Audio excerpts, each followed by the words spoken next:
and other communities that have become kidnappers' hideout are accessible by security agencies, the rate of crime would have been adequately addressed. I want you to appeal to our area council chairman to, in fact, compel them to hold these mandatory peace and security meetings. FCT Minister Yeson Wiki assures of security, saying the administration is providing the necessary logistics to security agencies. We'll give security people vehicles, communication gadgets, everything that they require. We have also directed the council chairman, because they also are chief security officers within their domain. They should be able to encourage our vigilante groups. Next was Abaji Area Council, where the council chairman Abubakar Umar Abdullahi and the owner of Abaji made passionate appeals for the establishment of military checkpoint in Yaba and police outposts in some hard-to-reach communities. There is a demand for a military checkpoint in Yaba town has been obtained in Naharaki town. An upgrade of police outposts in Daum to a full divisional office with additional manpower. Construction of Patetra Bridge in Abaji to Mission Petit. In conclusion, Yensen Wiki, without mincing words, says security issues cannot be compromised, hence the need to provide necessary support. We need your support. We need the support of traditional rulers. We need the support of the youth. And that's why the establishment or creation of vigilante is very, very necessary. The next destination for the town hall meeting train is Kuje Area Council. Onoze Yakubu, NTA News. Still on security matters, Commander Inspector General of Police Special Intervention Squad on FCT Security, Commissioner of Police Bennett Igwe says the target of the team is to ensure a secure and serene nation's capital within the shortest time. To achieve this, the squad on East Routine Patrol is engaging residents of FCT suburbs to enhance intelligence. Onotu Yakubu brings us the team's latest exploit. It was an all-night affair as the squad routes major local communities along their paths. From the force headquarters, first the team passed through Giri in Gwagwalada to connect Tungamaje, then Zuba and Suleja, and also parts of Buari. At every stop, the commander of the squad, CP Bennett Igwe, interacts with residents to strengthen confidence and as well share phone contacts with the people, directing them to reach out to him for prompt action whenever they are in distress or suspect strange situations. So how is the area now? My duty is to protect you. That's why you see me. Ultimately, the strategy is a new face of policing and one which makes the people feel at home.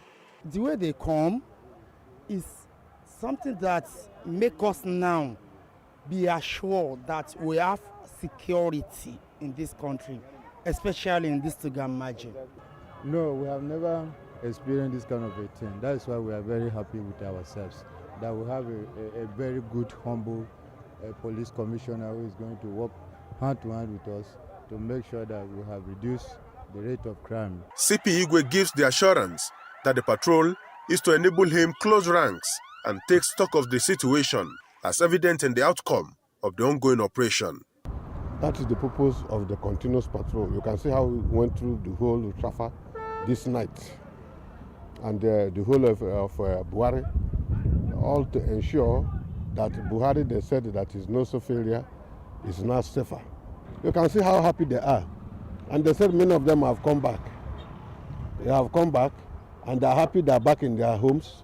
Our continuous visit will ensure and further show that building confidence in them that the government is capable of protecting them. He pledges the IGP's resolve to enhance manpower deployment to strengthen presence with patrol vehicles to aid visibility policing. Onotu Yakubu, NTA News. Now, away from security, residents of the 6 area councils in the FCT and lamenting the hardship they are experiencing as a result of the strike action embarked upon by the National Union of Local Government Employees, NOLGE. Kirsty Mary has the situation report. The strike action by the National Union of Local Government Employees NOLGE FCT chapter, which has entered the second week, has crippled healthcare delivery and the education sector. Juliet Godwin, a nursing mother, trekked under the scorching sun all the way from POE to access the closest primary healthcare center in Aleta, only to meet a deserted facility. I'm here for BCG. My baby, she's 1 week, 4 days now. I feel sad because now I no fit bring the baby outside. I will keep on staying inside room with her until I do this BCG. Juliet Godwin is one out of many who have visited this primary health care in search of one health solutions or the other. For Juliet Godwin, BCG is one very important vaccine. Now, the life of a newborn is in danger as she doesn't even know when this strike will be called off so as to access the vaccine for the safety of her child. Several patients have visited the healthcare center only to find it under lock and key. Registered antenatal here. So the last time I was feeling pain, I was having a pain of malaria and I came here to check. But unfortunately, they said they were on strike. So I don't know. I just went to a clinic nearby to get malaria drugs. And at the end of the day, the drug the chemist man gave me was affecting me, started inching me. See sick people, now they carry them go to another place. We don't know where they carry them go now. They say strike, with this strike, I beg, we beg government, may they do something about this. School-age children are left at home with no hope in sight as to when they will return to their classrooms. We have been on strike and it's really affecting us because we, the students, we don't have opportunities to go to school anymore, just at home doing nothing. Children are going about when this strike is going on, which is not good. NOLGE Chairman FCT Ibrahim Abdullahi said the strike became necessary after several appeals to the Area Council Authority to meet their demands, which includes 25% co-hairs and commerce, wage award and peculiar allowance. They say they need clarification.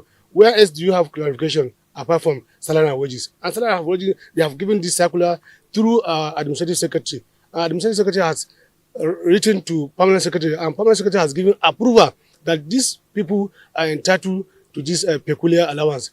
And he has approved. The administrative secretary has disseminated this information to area council for implementation. They are saying they need clarification. We don't know what clarification they want again.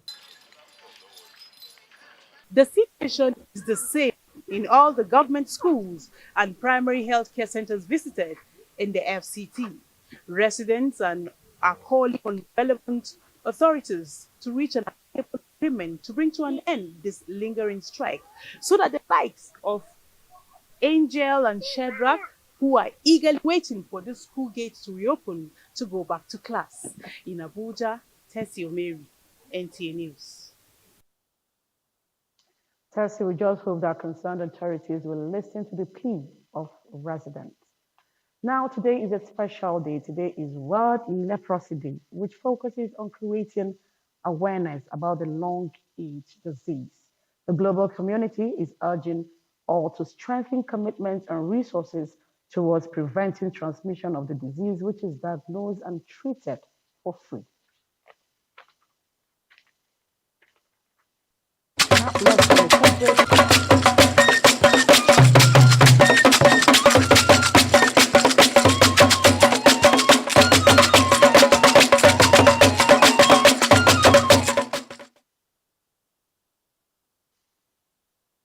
Now, let's look at what is happening in some communities. Sanitation makes cities clean and beautiful, leads to a healthy population. It is in respect of this that Safia Noma Uche visited a community in Garki known for its poor sanitary condition. This is Lagos Street, Garki, Abuja, where there are different and numerous businesses, hence the area is dirty. If you go inside, I saw. There are places that are neat, but this area now that you see people washing car, cooking food, you can see that the place is not clean to compare to maybe you go to Okakoko Street, you go to Enugu Street or Nsukka Street, you can see that those places are clean more than this Lagos Street. Many say the community is better than before. Driving around the community's dump site, we made some observations. I'm presently at the dump site opposite Monday Market, Garki, Abuja. I have visited this place severally, but today it's wearing a new look. Let's join Isiaka Usman to give us an update. This dump site is more than 5 years, but on Monday we saw government workers come. They evacuated some. In the process, their truck got spoiled. They still continue, and they have assured that they will be back to ensure that everything is cleared. We are really happy concerning this. Many areas in the city center are clean, while some are not so clean. Observers say if a task force will be in place to monitor adherence to environmental sanitation laws, it will enhance the cleanliness of the city. Sophia Noma Uchi, NTA News. Now, let's beam our satellites in Buhari Area Council. Hawkers are everywhere. There are streets, corners, malls, residence areas, and business locations in the city. Hawkers are in large numbers, and their economic activity in recent times has begun to pose a wide range of challenges for the organized society, like Dusi Al-Haji in the Buhari Area Council of the FCT. Gideon Yohana sought to find out what people say about hawkers. Hawking on Nigerian highways has become a norm, though governments have made effort to contend with this. Governments are of the opinion that they should stay off the roadside where they cannot constitute nuisance to drivers, motorists, and to residents. Like a sojourner, 16-year-old Jamilu, an indigene of Kaduna State, searched for greener pastures brought him to Abuja, the nation's capital, and he recounts how beneficial hawking has been. I sell at least 7 bags daily, with each sold to me at 200 naira cost price. I am able to make at least 100 naira from each, but the cost of production now affects my profit. Alhaji Shaibu, a frequent buyer who is resident in Dusa Alhaji, believes that street trading is profitable. He, however, prays that structures are put in place to give street traders opportunities to carry out their trade without molestation. People that are hawking, they benefit from it in one way or the other.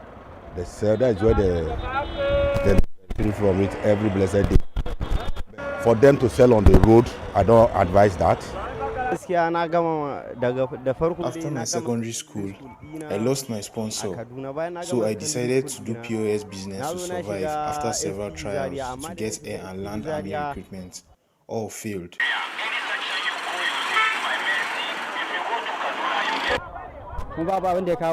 Sometimes we are chased out not to sell here, but we have nowhere to go.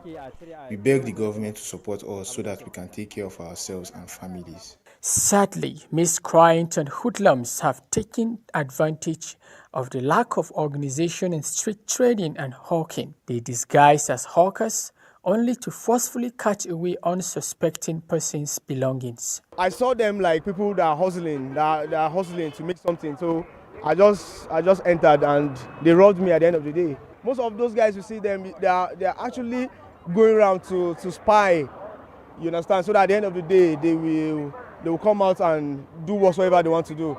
Residents and patrons to markets in the area say the authorities can get lasting solutions by putting up proper infrastructure and facilities that will ensure the safety of traders and buyers, as well as activate proper identification methods for all hawkers in the area and for other persons who patronize the traders in the vicinity.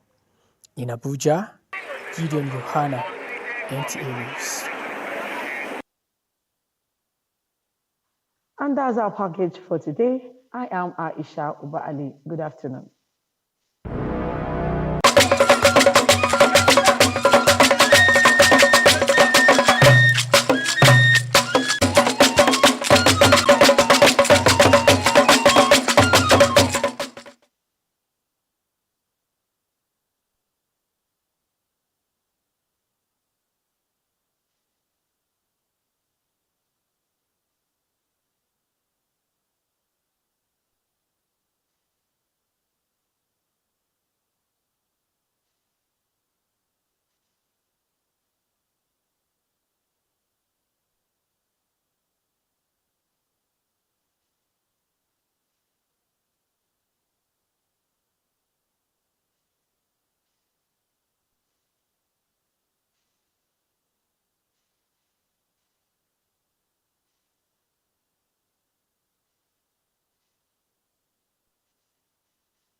Hold up. Okay, you go just hang like this one.